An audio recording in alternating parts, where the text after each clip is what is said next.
For the last 2 years, I've been telling myself that I'm gonna make a video and consolidate everything into here, a video. Credit card points, right? Okay, what are credit card points? So a lot of credit cards give you a point for every single dollar you spend.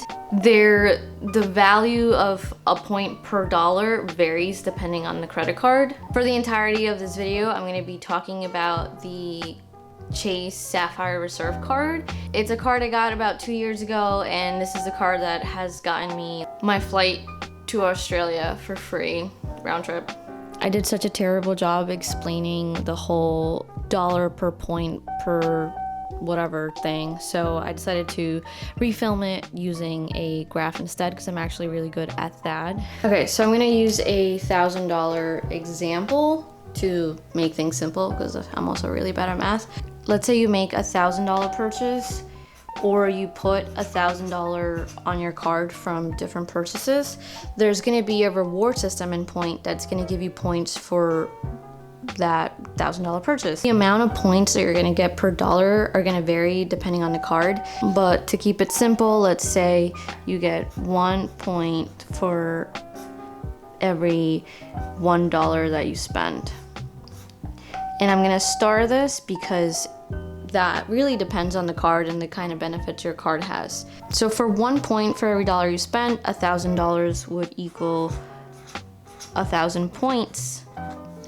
Then you have the option to either redeem your points or keep accumulating them. Most reward credit cards have an option called cash back, where you can turn your points into cash and get that cash, and you can apply it to your balance, the balance you owe, or if you don't have a balance, you could just add it to your checkings account.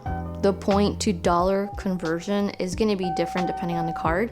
So for this one, let's say, again, keeping it simple, let's say that 1 point equals 1 cent. But if 1 point is 1 cent, then 1,000 points is gonna equal $10. Or you could just take 1,000 and multiply it times 1%, and that'll give you 10. There are other cards though that will give you different benefits, and for the Chase Sapphire Reserve card, when you redeem your points for travel related things, you get 50% more than what you would when you do just cash back. So 50% of 10 is 5. If you were to redeem your 1,000 points to travel, you would get $15. So this specific card is more aimed towards traveling, and they give you 3 points per dollar when you spend $1 in travel related things, whether that is dining like restaurants, Airbnbs, hotels, train tickets, bus tickets, plane tickets, anything that's very much travel related, you're gonna get 3 points per $1. Back to the $1,000 purchase, let's say you put $1,000 on your card from airfare and restaurants, you would get 3,000 points. But let's say you want to redeem your 3,000 points, you can do cash back, and again the cash back would be 1 point equals 1 cent. 1 point equals 1 cent. So in this case, 3,000 points would equal $30. The Chase Sapphire Reserve card has that additional benefit. They give you 50% more for those travel purchases. Instead of $30, half of 30 is 15. This would be $45 when you redeem it towards travel. $45 is still not like this crazy amount that's gonna make everybody go ahead and go apply to credit cards and stuff. How do you accumulate so many points so quickly though? Because $45 is not enough money to buy a flight. A lot of credit cards have sign-up bonuses, and essentially it's a way for the banks and the credit card companies to get your business. So it's called a sign-up bonus, and essentially what it is they'll say if you spend $3,000 in the next 3 months of opening the card, you'll get 80,000 points. So those numbers are not exact. It depends per card. Sometimes the amount is less or more and the points are less or more. And I think the time is usually like 90 days. When I applied to the Sapphire Reserve, it was a 75,000 point bonus for $3,000 in the first 3 months. So what I was going through is I had to pay for my college semester, and I was taking a trip to Tanzania, so I had to get the flights.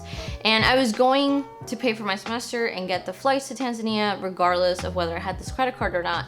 But I said, hey, I'm spending more than $3,000 in the next 3 months. Let me get this card so that I could charge it to this card and then get something back instead of paying cash and getting nothing in return. So I spent over $3,000 in the 3 months of opening the card, and I got 75,000 points. So when you do the point percent conversion, 75,000 points is $750, which, wow, that makes a remarkable difference, because prior to that, I was just gonna spend $3,000 cash and that's it, get nothing in return. But I got $750 back. So here's the thing.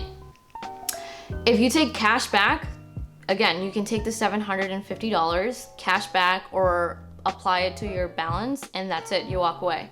However, if you take this reward and you redeem it towards more travel related stuff, it is 50% more than $750.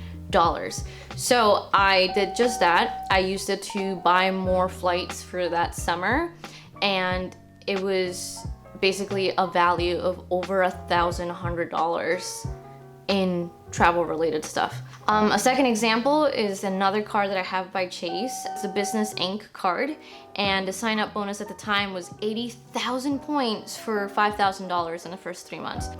I got it last year. I was getting married, I was preparing for my wedding, and I had to spend more than $5,000. So I waited right around the time that I needed to spend this money for my wedding, and I got the card. The 80,000 point to cent conversion would have been $800, but I redeemed it for travel, and instead it was like something like 1,200 and something dollars. Wow, this video is gonna be terrible. I'm trying so hard to, so there's a lot of different cards with different point systems and different rewards. So it's really important to look at a card that gives you, like, rewards you for something that you were already going to do before you got the card. What's the catch? Like, we all know banks are not known for giving people money for free. In fact, they're very interested in it, quite the opposite. Interest rates, right? So it's really important to talk about interest rates, because I think people forget that cards have interest rates. So I'm not like a financial expert. From all of the credit cards I have, if I make my payment in full within the first month that I get the bill, there's no interest charge. It's really important to pay the credit card in full the first month, like the first bill that you get, so that you don't pay any interest. What if you don't have the money? So this is a very important point, and I'm like sweating profusely. Do not buy anything or spend any money that you do not have, because that's how people fall into credit card debt. The way that you should be using a credit card is to maximize rewards, build up your credit score, and have your money work for you as opposed to you work for your money. Having like a $3,000 limit does not mean you have $3,000. It means that you can owe the bank $3,000, and you don't want to do that. There's so many other ways to get more points. That's an entire video on its own, because it's very complicated, but I would love to explain it.